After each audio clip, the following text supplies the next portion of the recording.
का सिलेबस पूरा कर लेंगे। तो रुको, इस मेरे से कि आप इतने एक्सपर्ट नहीं हो, तुम बोर्ड्स में और एसआरसीसी जैसे कॉलेज जाने से कौन रोकता है।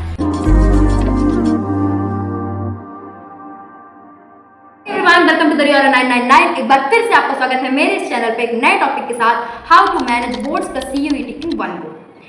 तो अभी तक जिन जिन लोगों को लगता है कि हम बोर्ड्स खत्म होने के बाद जो 2 महीने के बचते हैं तो उस पर हम अपना सीयूईटी का सिलेबस पूरा कर लेंगे, तो रुको, इस मिथ से आप दूर हट जाओ, क्योंकि आप इतने एक्सपर्ट नहीं हो कि आप 2 महीने में सीयूईटी का पूरा सिलेबस कंप्लीट कर सकते हो।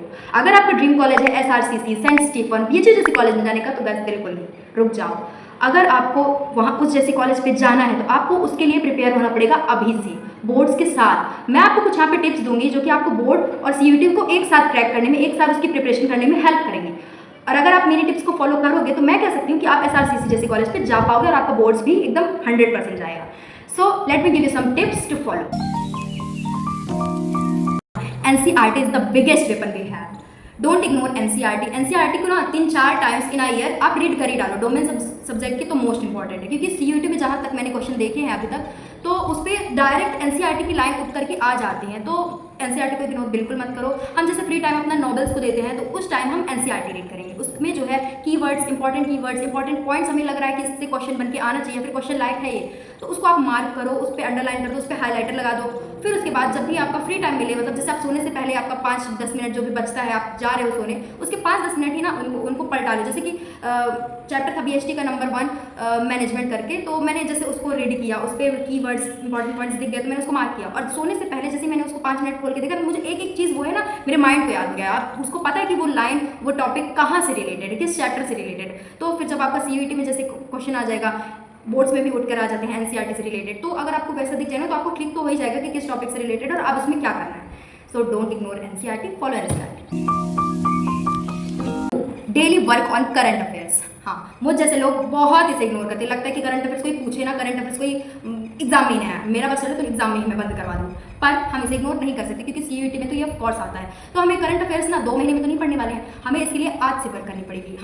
मैं तो कहूँ आज से नहीं, पहले से करनी चाहिए थी, पर हमारे पास तो टाइम वो आएगा नहीं, तो हमें आज से ही वर्क करना पड़ेगा, क्योंकि सीयूईटी में तो आना ही है। तो फर्स्ट ऑफ ऑल आप एक नोट बना लो, उस पर करंट अफेयर्स में जितनी भी आपकी इंपॉर्टेंट चीज़ें लग रही हैं कि ये चीज़ हुआ था, ये चीज़ इस दिन हुआ था, ये चीज़ इससे रिलेटेड था, सारी चीज़ें एक एक पॉइंट आप उस पर मार्क कर लो और उसको हाफ एन आवर तो करंट अफेयर्स के पर डे दो।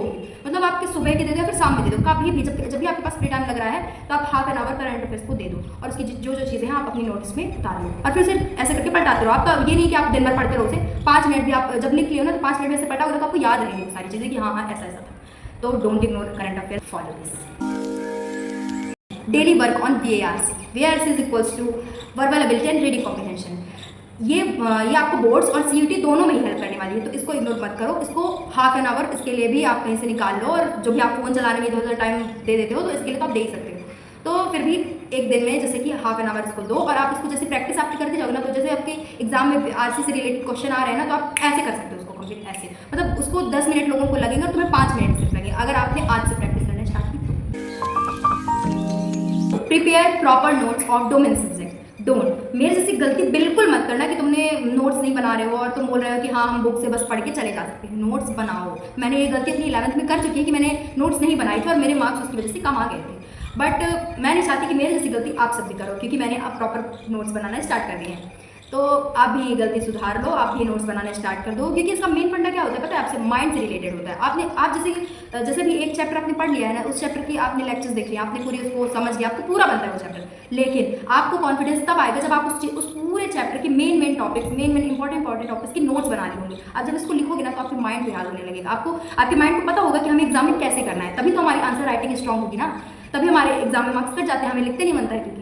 बट आप ऐसे करके लिखते जाओगे ना तो आपकी आंसर राइटिंग भी स्ट्रॉन्ग हो जाएगी। और हाँ, लिखते वक्त ये इंपॉर्टेंट चीज़ याद रखना कि आप जब भी लिख रहे हो ना, उस चैप्टर में जो भी इंपॉर्टेंट टॉपिक है, जैसे कि कुछ टॉपिक से रिपीटेडली सीबीएसई में क्वेश्चन उठ कर आ जाते हैं, तो आप उस टॉपिक पर CBSE important topics, repeatedly topics mark कर दो, ताकि जब भी आप उस नोट्स को अपनी खोलो तो जब भी ऐसे करके पढ़ाओ ना तो उसमें से आपको पता चल जाए कि ये वाला मोस्ट इंपॉर्टेंट है। जब भी आप खोलो ना तो आपका माइंड बोले कि ये वाला तो पढ़ ही ले, तो तुम एक ना एक बार तो उस टॉपिक को पढ़ लोगे और कैसे लिखना है, कौन से वर्ड्स यूज़ करने हैं, ये सारी चीज़ें तुम्हें पता है।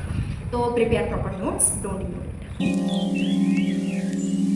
Give at least 2 hours in mathematics and accountancy.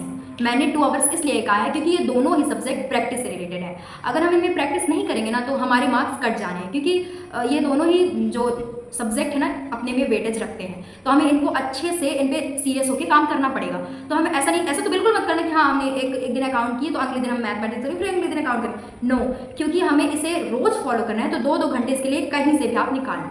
तो 2 आवर्स का रूल आप इस पर यूज़ करो, इसको इग्नोर मत करना, 2 आवर तो देख ही रहो।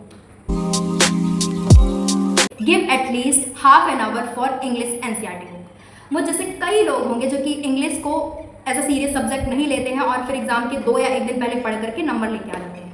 तो गाइस इस हैबिट को इग्नोर करो, मेरे जैसे बिल्कुल मत गलती करो, क्योंकि मैं नहीं करती हूँ, तो मैं भी तुम लोग को एडवाइस दे रही हूँ कि तुम भी अब ऐसी गलती बिल्कुल मत करो। इंग्लिश पे आप फोकस दो, हमारा इंग्लिश एक वेपन होना चाहिए, हमारा एक इंग्लिश पे हम अच्छी स्कोरिंग कर सकते हैं, पर अगर जब हम इस पर अच्छे से सीरियसली फोकस करेंगे तो हाफ एन आवर एनसीईआरटी की बुक पे दो, उसकी हर एक चैप्टर की रीडिंग लगाओ, उसके कीवर्ड्स, इंपॉर्टेंट मार्क्स, ये सब कुछ ना टिक कर दो और फिर रिवाइज करते रहो, खाली टाइम पे देखते जाओ, पलटाते रहो और फिर आपके माइंड पे याद रहने लगेंगे। और हाँ, आंसर राइटिंग भी इसकी वजह से बहुत अच्छी होने वाली है। जब आप आंसर राइटिंग करोगे ना तो जब उसके कीवर्ड्स आपको नहीं पता रहेंगे तो मार्क्स तो कट नहीं है, ग्रामर को तो मान लो छोड़ ही दो, पर अगर आपने कीवर्ड्स आपको याद रहे, आंसर जब लिखोगे तो कीवर्ड जब लिख दोगे तो आपको मार्क्स मिल जाने हैं। इसलिए एनसीईआरटी इंग्लिश को इग्नोर मत करो, हाफ आवर्स के लिए निकालो, इसको भी एक सीरियस सब्जेक्ट की तरह ट्रीट करो। सो करो। 7 weekly test, this is the last and most important day, because इसमें तुम्हें वीक में कोई सा एक दिन डिसाइड करना होगा। जैसे मैंने किया है संडे, ये ऐसा दिन होगा जिसपे तुम एकदम फ्री रहोगे और इस दिन तुम्हें क्या करना है ना, जितना भी तुमने वीक में पूरी स्टडी की है, जितना भी पोर्शन तुमने कंप्लीट किया है, तो इन सारी चीज़ों का आज तुम्हें टेस्ट लेना है। तो फर्स्ट ऑफ ऑल तुम्हें एक टाइमर लगाना पड़ेगा, जैसे 3 घंटे का लगा लो, 3 घंटे में तुम्हें एक क्वेश्चन सॉल्व करना पड़ेगा। जैसे PYQ उठा लो, तो PYQ तो मान लो अभी नहीं उठा पाओगे तो उस पर से क्वेश्चन PYQ उसके ले सकते हो, तो उस पर क्वेश्चन तुम लिख लो और फिर उसको बंद कर दो। और फिर हाँ, बुक से दूर, बुक को एकदम दूर रख देना। जब क्वेश्चन आंसर राइटिंग करोगे ना तो बुक्स को तो बिल्कुल मत खोलना, चीट तो बिल्कुल मत करना, ऑनेस्ट रहो अपने साथ भाई, क्यों चीट करके अपना ये पूरा वो कर रहे हो। तो जब तुम आंसर ये सारी चीज़ें लिखोगे ना, अकाउंटेंसी के क्वेश्चन ऐसे ही लिख लो, तुम क्वेश्चन अपने से सॉल्व करो, तो जब तक तुम ऐसे करते रहोगे ना तो तुम्हारा अपने में लेवल बढ़ने लगेगा और खुद ब खुद कॉन्फिडेंस आने लगेगा। तो वीकली टेस्ट जो है बहुत मोस्ट इंपॉर्टेंट है और इसमें तुम्हें पता चलेगा कि तुम्हारी प्रिपरेशन कितनी हो गई है और तुम्हें अभी कितना बाकी है करना। तो वीकली टेस्ट तुम दो, क्योंकि जब तक तुम वीकली टेस्ट नहीं दोगे ना तो तुम्हें नहीं पता चलेगा कि तुमने कितने भी किस लेवल में हो, तुम अपनी क्लास वालों से किस लेवल में हो और कितना तुमने नहीं प्रिपेयर किया है। तो वीकली टेस्ट जो है बहुत इंपॉर्टेंट है सब सारी टिप्सों में, तो इस टिप को तुम फॉलो करो। और हाँ, जब इन सातों टिप को जब तुम फॉलो कर लोगे ना, तो मैं भी देखती हूँ तुम बोर्ड्स में और SRC जैसे कॉलेज में जाने से कौन बोलता है, तो ये सातों टिप फॉलो करो, इग्नोर मत करो, क्योंकि बहुत सारे बच्चे आखिर में जाके इग्नोर कर ही देते हैं। तो तुम ऐसी गलती बिल्कुल मत करो, फॉलो करो इन सबको और तब तक के लिए हंसते रहो, खेलते रहो, बने रहो मेरे साथ, कीप सपोर्टिंग मी। और हाँ, मतलब कमेंट बॉक्स तो दिया है ना, तो उस पर बता दो कि तुम्हें और सारी किस चीज़ों पर प्रॉब्लम आ रही है, ताकि मैं उसको सोल्यूशन लेके अगली वीडियो पर आ सकूँ। तब तक के लिए हंसते रहो, मुस्कुराते रहो और why you fear when Riya is here. तब तक के लिए बाय, टेक केयर एंड मिलते हैं फिर अगले वीडियो पर।